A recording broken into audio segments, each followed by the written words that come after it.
Pour ceux qui se demandent à quoi ressemble un Trax à l'intérieur, donc voici. Voilà.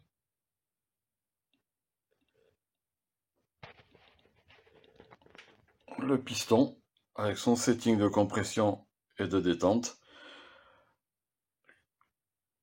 Les connaisseurs peuvent voir que c'est super light ici. Voilà. Les deux molettes, haute et basse vitesse. La molette de détente en bas. Voilà. Et donc la particularité du Trax, c'est qu'il a une détente basse vitesse hyper libre. Voilà. Qui permet de coller d'avoir la roue arrière qui colle à la piste. Donc quand vous appuyez sur l'amortisseur, il remonte direct comme s'il n'était pas freiné. Voilà. Et ici, vous avez donc les deux orifices pour les basses vitesses et les hautes vitesses. Donc les deux valves de compression. Donc nous avons ici la valve de compression low speed. Donc vous voyez le L, donc basse vitesse. Voilà, donc c'est comme ça à l'intérieur. Hein. Il y a des clapets, l'huile passe dans un sens, dans un piston avec des clapets. Et idem pour le côté haute vitesse, donc le H, high speed. Et là, donc c'est un petit peu différent, vous voyez, le piston avec tous ces petits clapets à l'intérieur. Une petite entretoise. On va sortir comme ça. Voilà. Qui vient comme ça. Un ressort de précontrainte. Voilà. À l'intérieur, il y a un petit clapet. On va le sortir. Voilà. Et un petit roulement à billes. Voilà, tout simple. Rien de bien transcendant.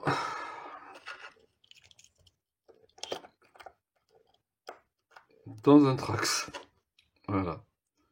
Après, il fait le job. Hein. Mais est-ce que ça justifie le prix? Ça, c'est selon, c'est chacun. Voilà.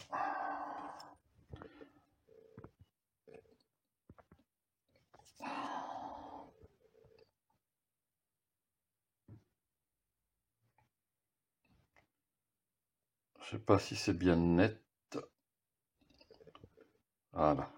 Vous voyez le petit ressort à l'intérieur qui libère une aiguille en détente.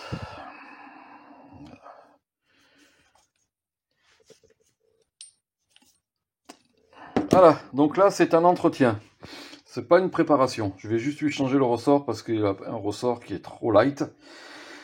Mais vous voyez, lors d'une préparation, d'un entretien, ben moi je démonte tout, je dégraisse tout. Bon là, lui par contre, il a le corps, il est usé. Donc il a travaillé de travers.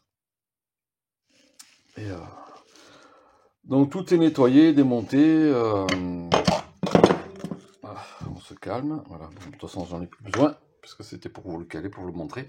Donc voilà, tout est démonté, nettoyé, dégraissé. Idem ici. Voilà. On fait pas juste couvrir la vis de purge qui est là et on fait pas juste que vider quoi. Et, pour remettre de l'huile neuve. Voilà. Parce que moi, si je ne nettoie pas parfaitement, en même temps, ça me permet de contrôler. Hein. Vous voyez là, si j'avais pas ouvert l'amortisseur, j'aurais pas vu l'usure qu'il y a là-dedans. Donc je vais en informer le pilote. Et donc si je nettoie pas tout ça, bah, après quand je le branche sur ma machine, elle fait le vide, elle va aspirer de la vieille huile. Et du coup ça va me polluer l'huile neuve aussi. Donc c'est pas bon.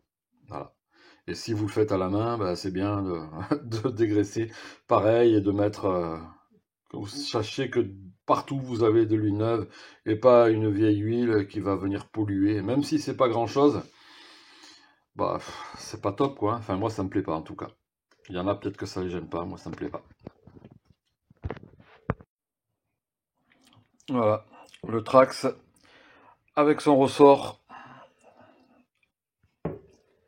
à son poids. Pas du pilote. Donc tout à l'heure, je dis que c'est un 50 qu'il fallait. Non, mais c'est un 60. 350 SXF 2015. Voilà, voilà.